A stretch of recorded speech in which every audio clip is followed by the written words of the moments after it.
Alors, vous avez sorti un livre, et ce livre, il s'appelle Bobo, la... Ah, Bobo. Ah, Bobo. Ah, c'est pas Bobo. C'est pas Bobo. Ah, Bobo. La guerre, ça Ah, fait Bobo, Bobo, c'est un quartier pour d'Abidjan. C'est un quartier d'Abidjan, oui. Un quartier C'est le chaud. plus grand d'Abidjan. Un quartier chaud, hein. C'est un quartier populaire. C'est un quartier très populaire. Populaire. Oui. Bon. Alors, vous avez donc sorti ce livre à Bobo, La guerre. Est-ce que c'est pour témoigner de la situation que vous avez vécue là-bas, ou alors c'est tout simplement pour dire, moi aussi, j'écris un livre. Vous êtes, je rappelle que vous êtes journaliste, vous êtes indépendante. Il me semble aussi que vous avez un cœur d'indépendantiste. D'indépendante plutôt. Je suis journaliste d'investigation. Ah, d'accord. Et je suis journaliste d'investigation effectivement indépendante. Je travaille pour personne d'autre. Et en même temps pour les personnes, pour les... Voilà. Non, j'ai pas écrit un livre pour dire j'y étais. J'ai écrit un livre pour témoigner. J'ai fait mon boulot tout simplement de journaliste, et dans un premier temps j'ai suivi la crise comme un journaliste qui suivait les actualités, et dans un deuxième temps je suis retournée en Côte d'Ivoire pour enquêter, et pour enquêter sur les dessous de la crise. Et j'ai fait ce livre dans ce cadre-là pour... Est-ce que vous habitiez en Côte d'Ivoire avant la crise? Non, pas du tout. Moi j'arrive en Côte d'Ivoire... J'arrive en Côte d'Ivoire la veille ou l'avant-veille, je crois, du deuxième tour des élections. Donc je vais suivre le début de la crise. Là-bas, je vais rester jusqu'en décembre. J'y retourne en janvier, j'y retourne en mars, je ne suis pas pendant la guerre. Ouais. Et puis, donc tout ça, c'est de l'actualité vécue à chaud. Et ensuite, je retourne en Côte d'Ivoire en juillet et août. Où je vais enquêter. Parallèlement, j'ai enquêté aussi en France. Et où j'enquête à ce moment-là en juillet, août, et j'y retourne en décembre encore pour finir mes enquêtes. Alors, très sincèrement, moi, je n'ai pas encore lu le livre. C'est dommage pour moi, je suppose. Et je n'hésiterai pas de le lire. Bon, alors, dans ce livre, en fait, pour quelqu'un, pour appeler quand même nos auditeurs à le lire, surtout à l'acheter aussi. Oui. Bon, sans faire de publicité en tant que tel. Est-ce que réellement dans ce livre, pour rester vraiment indépendante, vous n'expliquez que les faits, ou alors... Alors moi je suis journaliste et en général je ne mets que les faits. Et donc je dis ce que j'ai... C'est un livre un peu étrange parce que c'est la première fois que je fais un livre comme ça. C'est-à-dire que c'est un livre qui a à la fois un livre de reportage, puisque j'étais sur place, j'ai vécu les choses, et puis un livre d'investigation. Donc on mélange à la fois le reportage, comment vivaient les gens d'Abobo, comment les gens d'Abobo ont vécu la guerre, comment ils ont vécu la crise, comment ça s'est passé avec le commando invisible, et l'investigation, qu'est-ce qu'il y avait dans les dessous de cette affaire, qu'est-ce qui s'est passé vraiment, quelles étaient les tractations en coulisses, quelles étaient les tractations... Mais à Bobo, vous n'habitiez pas là-bas, vous alliez que pour les... Non, moi j'habitais pas à Bobo, parce que c'est un quartier un peu difficile, mais aussi parce qu'il n'y avait pas de net et que j'étais obligée de travailler et que j'étais obligée d'avoir le net. Et qu'à Bobo, il n'y a pas Internet. Très mal. C'était coupé? Non, c'est pas coupé, c'est que c'est une population qui est un peu laissée à l'abandon, qui a quand même vécu depuis 20 ans de chômage, de misère, de sida. C'est la population la plus défavorisée d'Abidjan. À chaque fois quand on parle justement de la Côte d'Ivoire comme ça, on a l'impression que soit qu'on est dans un camp, soit qu'on est dans l'autre. Et c'est pour vous, journaliste indépendante, comme vous le dites si bien, vous n'êtes pas souvent indexé comme ça, que votre livre bat de l'aile d'un camp comme l'autre. Non, je crois que mon livre fait plaisir à personne vraiment. Je crois qu'il y a des passages difficiles à lire pour chaque camp. Il se trouve que c'est plus le camp Gbagbo qui s'est emparé de mon livre pour dire voyez ce qui s'est passé, voyez elle a raison, donc c'est eux. Le camp Ouattara ne souhaite pas, même s'il pense que je dis des vérités au début du livre, ne souhaite pas en parler parce qu'il y a des choses qui lui déplaisent fortement dans ce livre, mais moi j'étais quand je suis arrivée en Côte d'Ivoire, j'étais ni pour l'un ni pour l'autre. J'ai fait mon boulot et après j'ai constaté. Alors après on constate, oui, chacun a fait des morts, ça c'est certain. Après on ne va pas faire une comptabilité macabre, mais on est quand même dans une situation où personne n'est blanc comme neige dans cette histoire.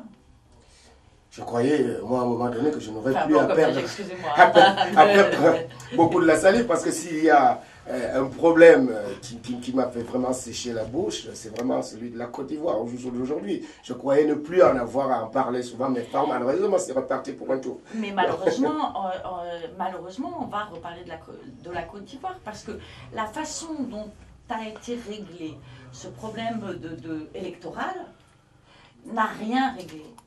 Et n'a fait que rajouter des problèmes. C'est-à-dire qu'on a tous fait semblant de croire qu'il allait y avoir une élection et puis que ça allait régler les problèmes de la Côte d'Ivoire et que la Côte d'Ivoire allait repartir. Mais on savait que cette élection allait mal se passer, c'est la première chose. Et deuxième chose, la façon dont ça s'est... les suites de cette élection, la guerre, n'ont fait qu'envenimer les choses. Et on s'aperçoit aujourd'hui que rien n'est réglé, que Alassane Ouattara est président d'un pays où il n'y a pas de paix, pas de réconciliation nationale, pas d'économie qui repart, parce que l'économie ivoirienne ne repart pas malgré tout ce qu'on peut nous dire, et qu'aucun des problèmes de fond de la Côte d'Ivoire n'est réglé. Donc de toute façon, le problème de la Côte d'Ivoire, aujourd'hui, demain, après-demain, il va se reposer. Alpha Sander? Oui, permettez-moi de vous poser cette question très rapidement. Je voudrais avoir votre éclairage. Comment un président, la Côte d'Ivoire, n'a pas décrété avec la CPI, comment Gbagbo s'est retrouvé à la CPI? Est-ce que vous avez essayé de travailler là-dessus? Écoutez, alors, il y a des problèmes juridiques parce que à la fois la Côte d'Ivoire n'avait pas reconnu la CPI, mais Laurent Gbagbo avait reconnu, etc. De toute façon, c'est même pas la peine de se poser ces questions juridiques-là. La CPI est une émanation de l'ONU et je crois qu'elle avalise le droit du plus fort. Donc c'est une justice des vainqueurs et le droit du plus fort. À partir de là, on peut se poser des tas de questions constitutionnelles, juridiques, etc. Le fait est que Gbagbo était en prison à Korogo, qu'il a été enlevé de Korogo d'une manière qui ne répond absolument à aucune règle internationale. Donc on peut se poser toutes les questions, c'est le droit du plus fort. Alors, beaucoup de gens ici, dans la diaspora, ont dit que le président français avait aidé son ami Ouattara. L'ancien président français. L'ancien président français, oui, qu'il avait aidé son ami Ouattara. Et bon... D'autres ont dit que Gbagbo a mal fait parce que après les élections, beaucoup de ses amis, même dans son propre camp, l'ont dit, comme les choses se sont passées comme ça et que les Ivoiriens meurent déjà beaucoup, il vaut mieux que tu lâches à ce moment et on verra par après, peut-être qu'on refera les élections, ce qu'il n'a pas voulu faire. Alors, dans ces deux façons de dire, vous qui étiez sur place, qu'est-ce que vous pouvez nous dire? Moi, cette histoire d'élection, elle me met un peu mal à l'aise parce que tout le monde savait qu'elle se passerait mal et tout le monde savait que les jeux étaient pipés d'avance. J'ai enquêté sur ces élections, on sait que chaque coin a triché. Donc aujourd'hui, le problème pour les Ivoiriens, c'est que aujourd'hui encore, personne ne sait qui a gagné ces élections. Après, est-ce qu'il y avait une solution politique à trouver? Ça faisait quand même depuis la rébellion de 2002 qu'on trouvait des solutions politiques en Côte d'Ivoire, qu'on allait de négociations de Ouagaran à Ouagadougou, de Dakar. Il y a eu des tas de résolutions, il y a eu des tas de solutions politiques. Pourquoi cette fois-ci on n'a pas trouvé une résolution politique? Est-ce que c'est seulement parce que Alassane Ouattara était l'ami de Sarkozy? Je pense que c'est plus compliqué que ça, puisque Mouammar Kadhafi était aussi l'ami de Sarkozy.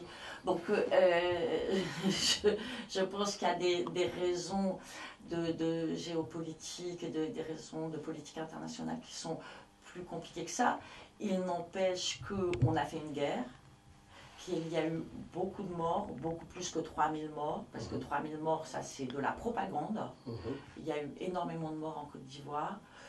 et qu'on n'a rien résolu, et qu'on a rajouté de la souffrance au peuple ivoirien, et qu'on a rajouté de la misère, et donc c'était une guerre pour rien, et les solutions politiques n'ont pas été trouvées. Donc on sera bien. Comment on fait maintenant? On refait une autre guerre ou on trouve des solutions politiques? Voilà. Alors, Leslie Varenne, à Bobo, la guerre, vous serez tout de suite dans une très grande salle. Je ne sais pas si vous avez été voir. C'est au 22 allée de Barcelone. La salle elle-même s'appelle la salle de Barcelone. En fait, vous serez en Espagne sans vraiment quitter Toulouse. Hein. C'est la capitale espagnole. Alors, avant de vous laisser, au moment où nous parlons là, le gouvernement de l'actuel président Ouattara en Côte d'Ivoire est dissous. Hein. Je sais que vous devez avoir quelques antennes là-bas. Vous pouvez nous en dire pourquoi, qu'est-ce qui l'a poussé aujourd'hui Alors c'était assez rigolo parce que quand on a appris que Alassane Ouattara avait dissous le gouvernement, les téléphones ont sonné, qu'est-ce qu'on pense, c'est quoi, qu'est-ce qui se passe, coup d'État, Michel. Et j'avoue que quand j'ai appris la raison officielle de la dissolution du gouvernement, c'est-à-dire qu'il y avait un malentendu, enfin, plus qu'un malentendu, un désaccord entre le PDCI et Alassane Ouattara sur le droit de la famille, j'ai un peu ri. Le problème du droit de la famille en ce moment, c'est pas une priorité en Côte d'Ivoire. Comme on vient de décréter qu'on ne fumait plus dans les lieux publics en Côte d'Ivoire, je ne pense pas que ce soit la priorité de la Côte d'Ivoire en ce moment, et je ne pense pas non plus que le droit de la famille et le statut de la femme en Côte d'Ivoire soit la priorité d'Alassane Ouattara en ce moment. Donc, c'est plus profond que ça? Bien sûr que c'est plus profond que ça. Alassane Ouattara est dans un pays où il n'a pas encore pu amener la sécurité. Il n'y a pas de sécurité en Côte d'Ivoire. Il y a un réel problème sécuritaire qui empêche d'ailleurs ces fameux opérateurs économiques de revenir. J'ai appris dernièrement que tous les grands groupes et toutes les grandes organisations demandaient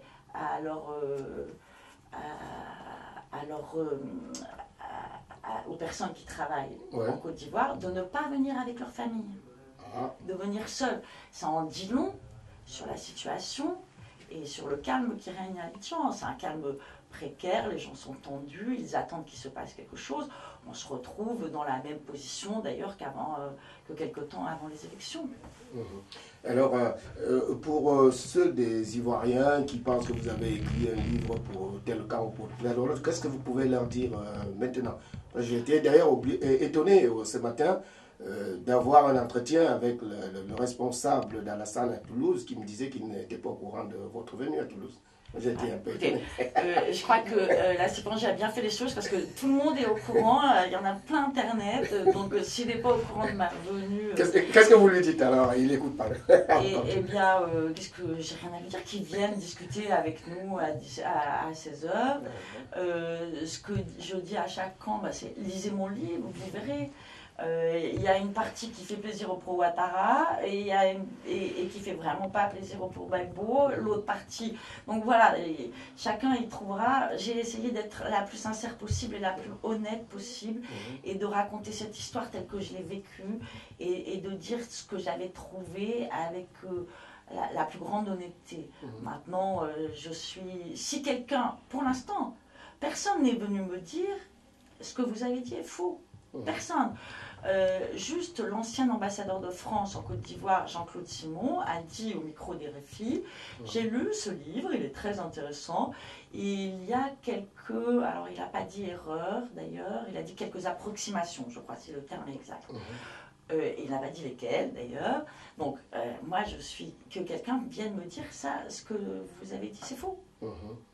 Leslie Varenne, à Bobo, la guerre. Si c'était à recommencer, vous partirez tout de suite en Côte d'Ivoire pour un autre livre. Et quel est le dernier mot que vous pouvez dire à ceux qui vous écoutent? Et rassurez-vous, nous serons tous avec vous à partir de 14h à la salle à Barcelone.